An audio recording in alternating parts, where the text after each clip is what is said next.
optimization technique in the treatment of bifurcation lesions.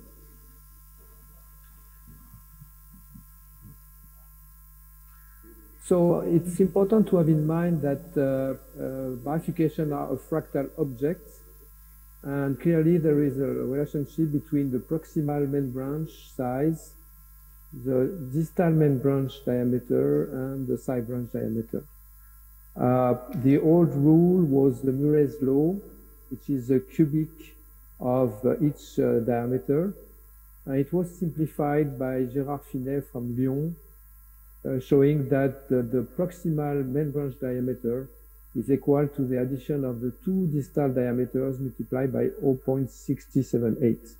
And this is very useful when you treat bifurcation, especially if you don't know the size of one of the tree branches. The fact that it's a fractal object is very important, because if you use a stent which is too large according to proximal reference, and then you deploy the stent across the bifurcation, you will push the carina and close the side branch and create a very tight stenosis of the ostium of the side branch. So it's very important to respect this fractal law of bifurcation, to stent according to the distal diameter size, and then do something to improve the proximal main diameter, which will not be optimal if you size according to distal reference. We learn also that in the bench, when you when you open the side branch, it's very important to go through a distal strut when you do a provisional side branch stenting approach. And you can see that here you have you went through a proximal strut. Whatever the stent, you have something which is not optimal in front of the side branch. While if you go through a distal strut, you have really something which is very optimal at the ostium of the side branch, with a good apposition of the stent and no metal in front of the ostium of the side branch. This technique was invented by Olivier Darmon many years ago. It was presented at the European Bifurcation Club, and he showed in the bench that if you deploy the stent across the bifurcation according to the distal size, then you do a proximal optimization technique.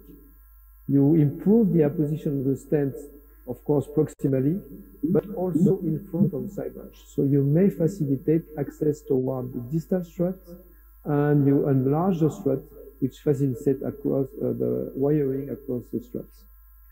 And of course, if you are able to do that, you do a kissing bowl inflation, and at the end you will have a very nice scaffolding of the bifurcation, including the ostium of the side branch. Of course, doing a good pot is because if it's too distal, you will push the carina. If it's too proximal, you have not the advantage of using the pot.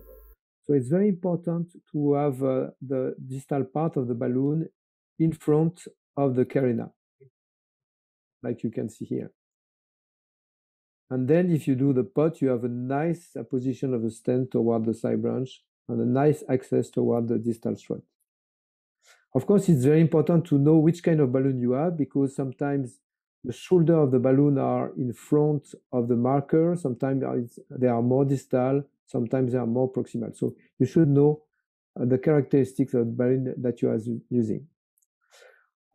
It was demonstrated not only in the bench, but also in computers using simulation. And this is an example of a deployment of a stent before proximal optimization technique and after proximal optimization technique. And you can see clearly that just by doing a pot, you improve the access toward the side branch.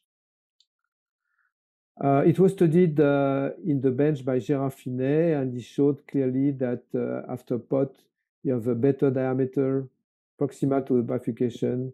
You have a good ellipticity ratio, and you have a lower stent strut obstruction at the level of the side branch.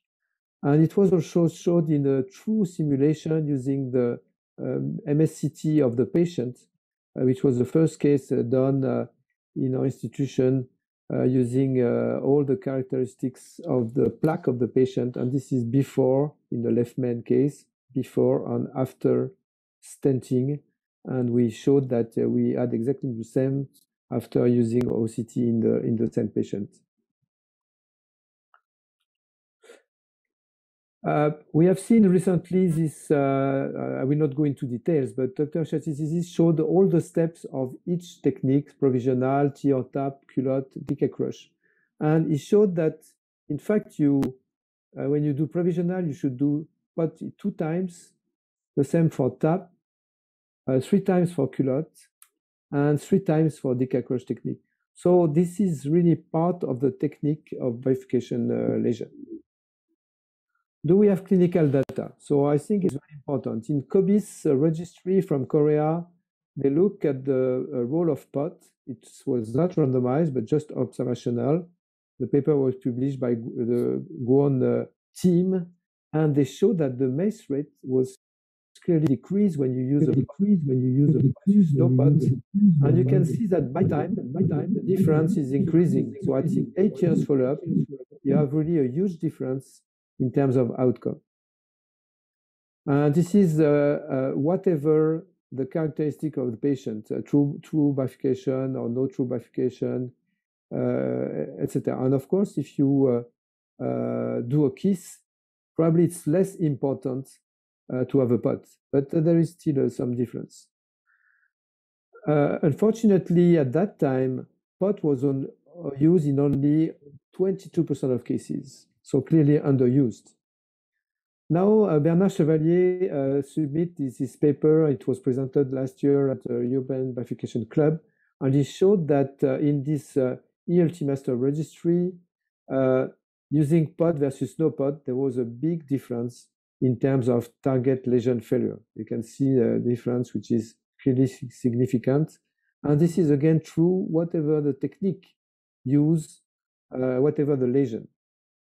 Now, if you look into more details, in patients who had a provisional sideburn stenting approach, using POT versus no POT, you can see that the target vessel MI was decreased by 4 times, TLR 2 times, TLF 2 times, and stent thrombosis 0 versus 1.1.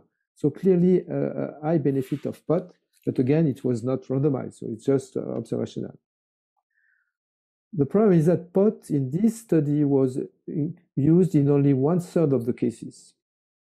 Now, if you look at the patient who had the 2-stent technique, again, you see a difference in all items. Of course, there is less patient, but it's not significant in all cases. But again, you have this trend in terms of stent thrombosis, and you have a significant p-value for target lesion failure, which is the addition of all these parameters. But again, even with the 2-stent technique, proximal optimization technique was only used in 42% of cases. Now, if you look at the left-main data, there is not a lot of data about that. It was published by Takaki 5 years ago. Again, it's observational, so they look at patients who had POT and patients who had no POT, and you can see again a big difference in terms of events.